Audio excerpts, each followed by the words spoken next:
साहब ये भी एक सच्चाई है कि चाहे वो बूचड़ खानों का मुद्दा हो, चाहे वो गाय का मुद्दा हो, असदुद्दीन ओवैसी को लगता है कि ये वो मौका है, ये वो मुद्दा है जिसके जरिए मैं अपने आप को राष्ट्रीय स्तर का एक बड़ा मुस्लिम नेता बनाकर राष्ट्रीय परिदृश्य पर सीधे मोदी के सामने खड़ा हो जाऊंगा।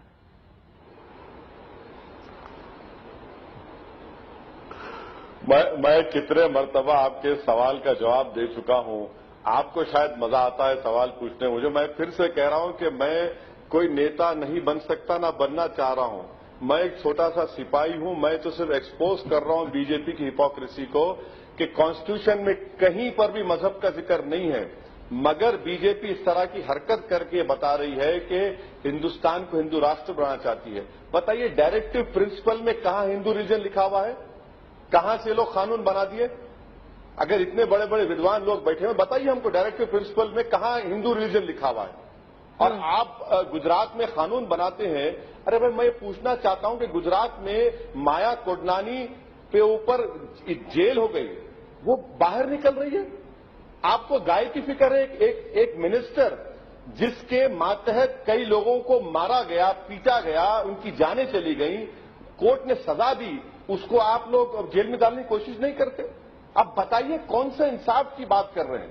कहां इंसाफ कर रहे हैं? और आपने सही पूछा सुब्रमण्यम स्वामी से कि अगर उनका आस्था इसमें है तो फिर नागालैंड में आस्था खत्म क्यों हो जाती, मणिपुर में खत्म क्यों हो जाती, गोवा में खत्म क्यों हो जाती?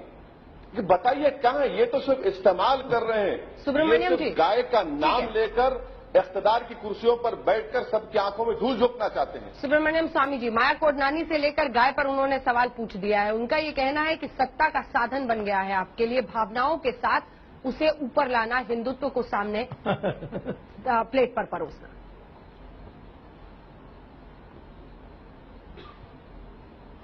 देखिए ये तो इतने दूर चले गए, अब माया कोडनानी पर चले गए और कहीं भी चले गए। अब गाय के सवाल है, जब इनको समझते हैं कि हम सिर्फ ऐसे गप्पा मार रहे हैं, कुछ करने वाले नहीं है, तो फिर उनको क्या परेशानी है? हम तो जहां हमारी सरकार बनती है वहां हम करते जा रहे हैं। क्या इसे ऐसे नहीं कहा जा सकता कि वो रीजनल भावनाओं का इन जगहों पर ख्याल रख रहे हैं? तो अगर वो ना रखते तब भी असदुद्दीन ओवैसी आग बबूला होते, अब वो रख रहे हैं तब भी आप हो रहे हैं। चलिए ये बात मान लिया मैं। तो फिर मेरी भावना क्या करेंगे? आप ट्रिपल तलाक क्यों हटाना चाहेंगे? आप क्यों यूनिफॉर्म सिविल कोड रखेंगे? मेरी भी तो भावना है। नहीं, आप क्यों कह रहे हैं कि आप बाबरी मस्जिद को छोड़ दो? मेरी भी मस्जिद है, मेरी भावना है। ट्रिपल तलाक तो सर फिर ह्यूमन राइट्स का इशू बन जाता है ना महिलाओं के लिए। महिलाओं के अधिकारों की बात हो जाती है। यूनिफॉर्म सिविल कोड पर आपकी बात मानी जा सकती है। तो देखिए, आपकी राय मेरे से मुख्तलिफ है। मैं ये कह रहा हूं कि मेरी भावना मेरे शरीयत में है। आप नहीं माने, मैं आपको फोर्स नहीं कर रहा हूं, मगर सवाल ये है ना कि भावनाओं पर मुल्क नहीं चल सकता, कॉन्स्टिट्यूशन पर चल सकता है। मैं स्वामी साहब से पूछना चाहता हूं कि कॉन्स्टिट्यूशन में डायरेक्टिव प्रिंसिपल में एक लफ्ज बता दो मुझे जहां पर हिंदू आस्था का जिक्र किया गया है काउ स्लॉटर के वक्त। ये तो इकोनॉमिक्स के लिए किया गया, ये तो कैटल को बचाने के लिए किया गया। यहां पर हिंदू आस्था कहां से आ गई स्वामी साहब? कहां से? मुझे चैलेंज कर रहा हूं, बताइए हिंदू आस्था कहां है वहां पर? भावनाओं पर देश नहीं जलता। में कहां हिंदू आस्था बताइए आप? सुब्रमण्यम जी,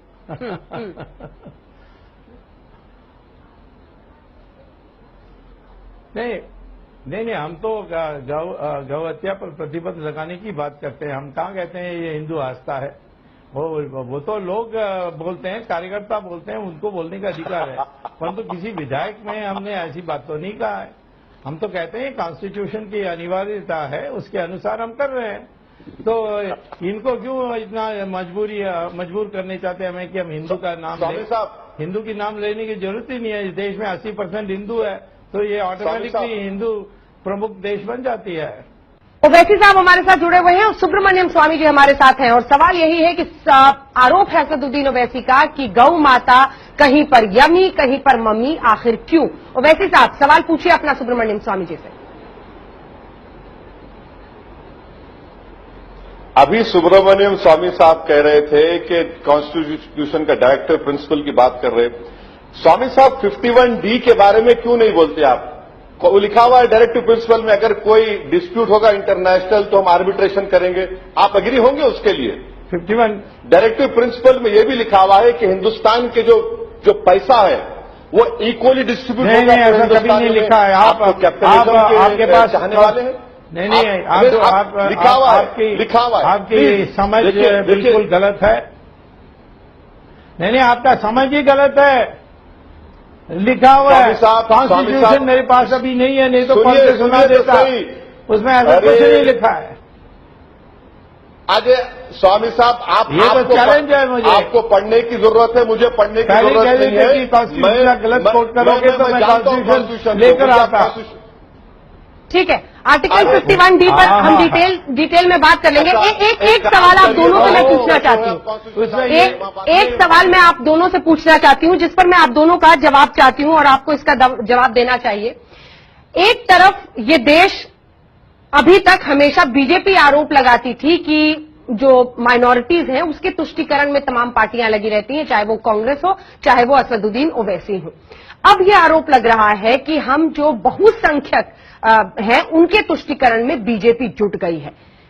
क्या ये देश इस दिशा में अब जा रहा है बहुत तेजी से, सुब्रमण्यम स्वामी जी, जहां पर बहुसंख्यक तुष्टीकरण वर्सेस माइनॉरिटी तुष्टीकरण हम देखेंगे आने वाले दिनों में? नहीं, बहुसंख्यक तुष्टीकरण के बारे क्या कैसे सवाल उठ सकती है जब हम लोग 80% है और लोकतंत्र में एक बहुमत और अल्पमत की सवाल आती है। जहां तक किसी की निजी मामला है उसमें हम हस्तक्षेप नहीं करते हैं। हिंदू धर्म ऐसा एक धर्म है जो कहती है सारे धर्मों से भगवान प्राप्त हो सकता है। मुस्लिम इस्लाम तो ऐसा कहता नहीं है। वो तो जो भी इस्लाम को नहीं मानते हैं उसको कहते हैं कि उसको काफिर कह के उसको बाहर काट कर खत्म कर दो। क्रिश्चियन कहते हैं कि आप क्रिश्चियन नहीं है तो आप डेविल के औलाद हैं। तो हमारी एकमात्र धर्म है दुनिया में जो कहती है सब धर्मों के जरिए भगवान प्राप्त हो सकता है। तो हम कैसे तुष्टीकरण की बात कर सकते हैं?